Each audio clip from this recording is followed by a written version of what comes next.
por continuar con nosotros. Es momento de darle la bienvenida a Manu Ureste. Él es periodista de Animal Político, para ahondar sobre este tema, Manu, en el que eres un experto. Ya te has echado un clavado al tema de la estafa maestra y, bueno, pues por ahí en tu haber tienes otras investigaciones interesantes con esta problemática que aqueja, pues sí, a una gran parte de la población mundial, pero en México a todos. ¿Cómo ves este panorama? ¿Qué tal? Muy buenas tardes. Un gusto estar aquí contigo y con tu auditorio. Pues bueno, sí, como dices, el problema, el fenómeno de la corrupción no es exclusivo de México, ni mucho menos, pero bueno, es el país en el que vivimos y por lo tanto pues es el país en el que estamos periodísticamente pues más enfocados. Pues yo veo, no sé, en el gobierno actual que prometía, ¿no?, este combate a la corrupción. Ya estamos prácticamente de salida de este sexenio, que era ya menos de un año, y creo francamente pues que sí queda de ver mucho ese combate a la corrupción. Vemos que hay casos emblemáticos de corrupción, como bien mencionabas, el de la estafa maestra, que continúan pues ya prácticamente saliendo de este sexenio, continúan en la impunidad. Vemos otros casos, bueno, Segalmex, que es un caso que se produjo en este sexenio. No sabemos todavía cuál es el alcance real en términos de cuánto ha sido el monto de lo desfalcado al Estado. En fin, vemos muchos casos, por ejemplo, también el caso de la Vida Negra, el caso de Operación Zafiro, también el sexenio pasado. Seguimos sin saber los mexicanos qué sucedió con ese dinero que supuestamente se fue a campañas del PRI allá por el año 2016 en Chihuahua. Y bueno, pues la verdad, francamente, cuando ya estamos a poquito menos de un año que termine este sexenio, pues yo por lo menos en mi análisis no veo resultados claros en el combate a la corrupción y sobre todo en el combate a la impunidad, ¿no? Sí, a ver, precisamente eso. Entonces, ¿qué hacer cuando no vemos que haya, digamos, herramientas para combatir la impunidad? Y por otro lado, ¿qué hacer cuando, a pesar de las estadísticas que marca el INEGI, por ejemplo, en la encuesta nacional de percepción de seguridad, pues en algunas entidades, Zacatecas, Guanajuato, Jalisco mismo, la inseguridad prevalece, Manu, y pues la constante es no tener una estrategia, por lo menos una que rinda frutos en el tema de la seguridad, y por consiguiente otro tipo de aristas, ¿no?, que alcanza a tocar, como el tema de la corrupción? ¿Qué hacemos como sociedad ante los oídos sordos de la autoridad? Bueno, Alejandro, yo creo que sí hay herramientas para convertir la corrupción en la impunidad. El problema es el de siempre, es que no hay voluntad política para hacerlo, ¿no? Porque ahí tenemos múltiples instancias para investigar corrupción.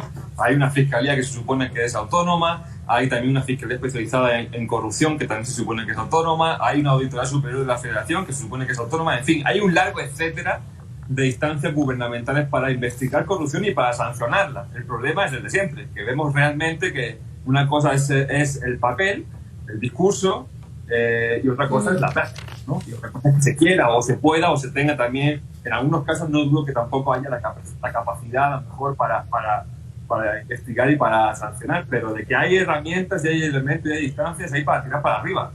Y también incluso desde el periodismo es otra arista que está ahí, que investiga corrupción. El problema es que, bueno, pues se investiga la corrupción y se queda en eso, se queda en unos reportajes, se queda en unas investigaciones, pero raramente pasa algo, ¿no? Entonces, bueno, es un gran problema que tenemos ahí. Y en el tema de la violencia, pues también es otra arista que creo que en las sexenio, pues también, en mi punto de vista, también se queda de ver. Digo, las cifras, las estadísticas están ahí. Hace poquito también publicamos en Animal Político una investigación que se llama México destruyendo el futuro, que versa sobre cómo, a pesar de esta guerra contra el narcotráfico que inició ya hace un tiempo, en 2007, y cómo después el siguiente sexenio de Peña Nieto, y cómo ahora, a pesar del desembolso multimillonario de más de 70.000, 100.000 millones de pesos en becas para jóvenes, pues vemos que los jóvenes siguen siendo hoy día de los principales afectados por el crimen organizado en dos aspectos. Uno, siendo reclutados por el crimen organizado, ya sea de manera forzosa o porque no tienen oportunidades educativas, laborales, de futuro, etcétera, o bien también como perpetradores de delitos vinculados al crimen organizado. Esto está ahí, las estadísticas están ahí, las historias están ahí, no hace falta tampoco indagar demasiado. Hace poquito en Zacatecas hemos visto cómo pues, 6 jóvenes fueron pues, brutalmente asesinados, días antes en otras circunstancias, en Chiapas, etcétera, ¿no? Vemos cómo hay una situación muy complicada. Ahora, ¿qué hacer como sociedad civil? Pues es una pregunta difícil de responder, porque, bueno, yo creo que como periodistas lo que podemos hacer es continuar haciendo nuestro trabajo, continuar investigando, no quitar el dedo del renglón. Sabemos que está siendo también un sexenio particularmente difícil por los medios de comunicación, donde hay muchísimo ataque desde el gobierno, donde si no estás a favor del gobierno, pues eres un elemento ahí de la mafia del poder, etcétera, etcétera, la propaganda, ¿no? Pero pues lo que podemos hacer es seguir haciendo eso y, bueno, pues hace poquito también vimos una manifestación bastante masiva del tema del Chinapa, lo cual también me sorprendió. Creo que también eso ya empieza a reflejar que hay un descontento en la sociedad, ¿no?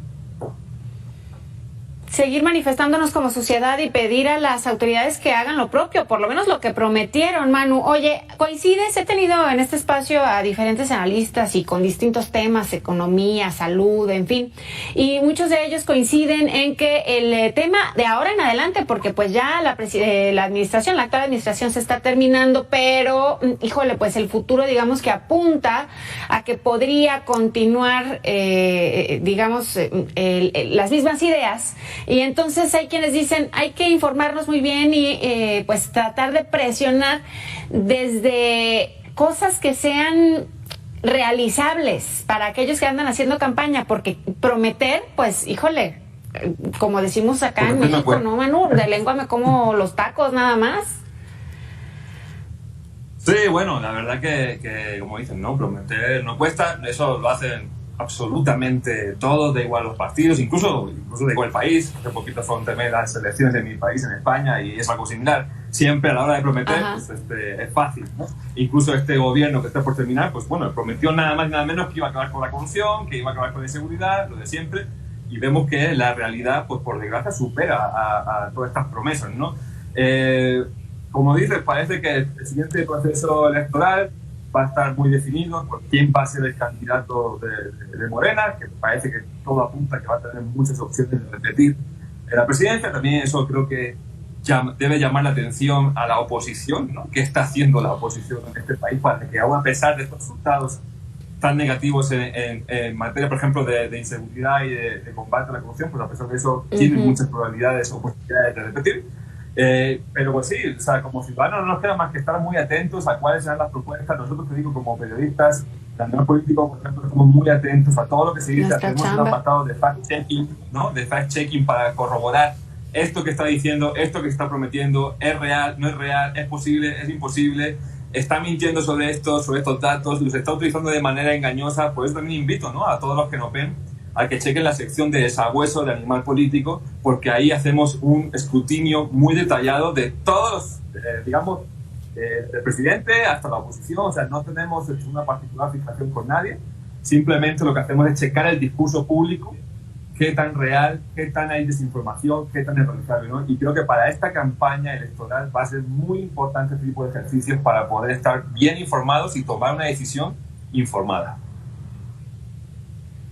Así es, pues a informarnos para tomar mejores decisiones, como ya bien lo mencionas, Manu. Espero platicar contigo más adelante con un panorama más amigable en este país, al menos en el tema de la corrupción. Gracias por tu tiempo esta tarde y nos vemos muy pronto. A usted que está en casa, lo invito a hacer una pausa, regresamos.